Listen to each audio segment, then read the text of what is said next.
Welcome back to Historical Context. Today we continue our discussion on Kent Island and its forceful taking by the colony of Maryland. It's part 2 in a 2-part episode, and it is entwined in our series on the colonization of the Middle Colonies. Last week we discussed the events leading up to the forceful taking of Kent Island by Leonard Calvert and the Maryland colony. Today we discuss the fallout from those events. While this is happening, the Maryland General Assembly was just getting founded and started up. So just like Virginia had a General Assembly, so did Maryland. And in the winter of 1637-1638, the Maryland General Assembly was busy establishing its rules. In fact, there's nothing in there about a vote or a decision to go take Kent Island. It looks like Leonard Calvert just grabbed a bunch of men and went and took it. Like Virginia, Maryland had both a council and an assembly. One such rule that was made was that members who were late or had an unexcused absence would be fined in tobacco. The Maryland General Assembly minutes constantly refer to its members as freemen. So if you see that in the writings, that's what that refers to. This is because of Maryland's reliance on indentured servitude through its aggressive efforts of Cecil Calvert, which we discussed back in episode 54. So that's the other piece of it too. There are a lot of indentured servants in Maryland, and when they are completing their servitude, they become freemen. The early business of the assembly was similar to that of Virginia 17 years earlier. They admitted members, formed committees, and established rules. On February 8, 1638, many of the rules formed had to be reread and voted on a second time due to, quote, a great deal of misunderstanding of them among the freemen.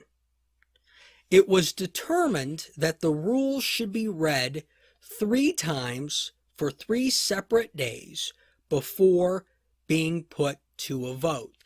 And I found this interesting because in legislative assemblies today in certain states, you will see multiple readings of bills.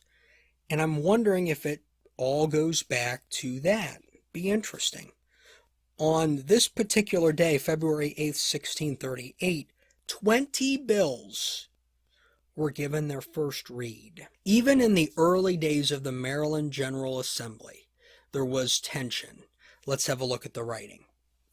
The President declared that he thought it fitting to adjourn the House till the laws which they would propound to the Lord Proprietor were made ready, which some would take care of, and in the meantime the company might attend their other businesses. Captain Cornwallis replied they could not spend their time in any business better than in this for the country's good, and one of the planters demanded the reason why it should be adjourned and said they were willing to leave their own businesses to attend it. So some early passion there about what to do with the business of the Maryland General Assembly. And they ended up adjourning the meeting on February 26th. I don't know based on the readings which side won that little skiff or not, but early on they struggled with just how to conduct the meetings. During this time, and once again not mentioned anywhere except for Lataine's writings, Kent Island goes into rebellion over arrest warrants issued by Maryland. So now Kent Island, which has been forcefully taken, basically is in a state of rebellion. The island must be retaken by force in February by Leonard Calvert and Captain Evelyn. Captain Evelyn then gets awarded with a manor in Maryland for his service. Evelyn takes that manor and he runs with it because he never returns to Kent Island. But he did leave a calling card for William Claiborne, the original governor, or the original, I should say, proprietor of the island, who was a Virginian back in England. He dug up all of his fruit trees and moved them to his manor in Maryland. During the adjournment, Calvert appointed a deputy to serve in his place in the event that he did not return in time for the new session. This is actually the only mention of Kent Island in the official record, was Leonard Calvert saying, "I'm leaving to deal with something and I'll be back." In March, 14 bills were read which covered payment of tobacco, assurance of titles, swearing allegiance to the king, probate of wills, payment of debts related to the providence, and punishment of servants. On March 14th, Maryland faced its first serious charge. Let's have a look at the writing. Then was Thomas Smith called to the bar, being indicted of piracy, and Mr. Secretary made himself attorney for the Lord Proprietor, and read his lop's warrant in that behalf. Then did the attorney put in the indictment and arraigned, demanded that the prisoner might be brought to trial upon his indictment. And the indictment being read, he pled not guilty. Then did the attorney inform the House upon the indictment and produce the depositions of John Jarbison and Arthur Brooks. And the prisoner pleaded all he had to say in his defense, and the attorney replied to it. And when the prisoner had no more to allege for himself, he was demanded whether he would challenge any in the House that were in passing upon him, and he challenged none. Then they gave their votes, and he was found guilty by not guilty. So Smith is found guilty, or as I guess they put it, guilty by not guilty. And as you could tell if you're on the YouTube channel by the writing, it is a tough decipher. Not a lot of good spelling in that era. So Smith is found guilty. And remember, Smith played an important role in the 1635 clash between the two colonies. So when it comes to punishment, let's have a look. Thomas Smith, you have been indicted of felony and piracy. To your indictment you have pled not guilty, and you have been tried by the freemen in this General Assembly, who have found you guilty, and pronounced this sentence upon you. You shall be carried from hence to this place, and whence you came, and thence to the place of execution, and shall be hanged by the neck until you be dead, and so God have mercy upon your soul. Thomas Smith, sentenced to die. Smith is hanged, but the precise date is not certain. So I want to kind of summarize this for everybody. Smith is a resident of Kent Island, a resident of Virginia. He is there when the Maryland colony forcefully takes the island. He is one of two people arrested. He's charged with piracy, among other things, found guilty, and executed. The March 15th Assembly meeting that occurs focuses on another altercation where Thomas Cornwallis, captain of the Maryland ship, had fired upon Kent Island and killed 3 people. So we're getting the pieces of that event together, that fight that had occurred prior to the taking of Kent Island, where a Maryland ship fired on a Kent Island ship, killed 3 people. The Assembly clears Captain Cornwallis of wrongdoing. While the entry doesn't mention the specific date of the incident, it's likely referring to that conflict we've talked about in previous episodes. Later that month, Cecil Calvert, this is Leonard Calvert's brother, he's back in London, petitions the Privy Council to ban Claiborne from Kent Island and make it a part of the Maryland Charter. They are about to make a decision, but before they do, they have to review William Claiborne's petition. Claiborne's petition starts by providing a history of the island, which we've talked about on this episode across several episodes, and mentioning that Lord Baltimore's agents killed some of his men. Upon presenting proof of licensure, Claiborne was only able to produce a trade license with natives issued by the country of Scotland. That's a little odd.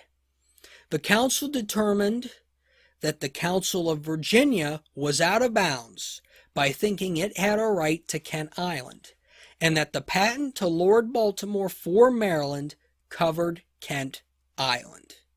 The Privy Council also decided not to charge Claiborne with any crimes. This would not be the last time Claiborne would find and lose a colony or a trading post. In the weeks following his loss of Kent Island, he would receive a mandate to found another island off the coast of Honduras. 4 years later, the Spanish would destroy that colony. Virginia does nothing to respond to the incident with Kent Island, most likely because England was backing Maryland and people just got shipped off for inciting rebellion, if you'll recall. And it was likely not, a big motivator for fighting this battle. The months of April and May are spent corresponding over the tobacco negotiation, which is still up in the air between Virginia and the Crown.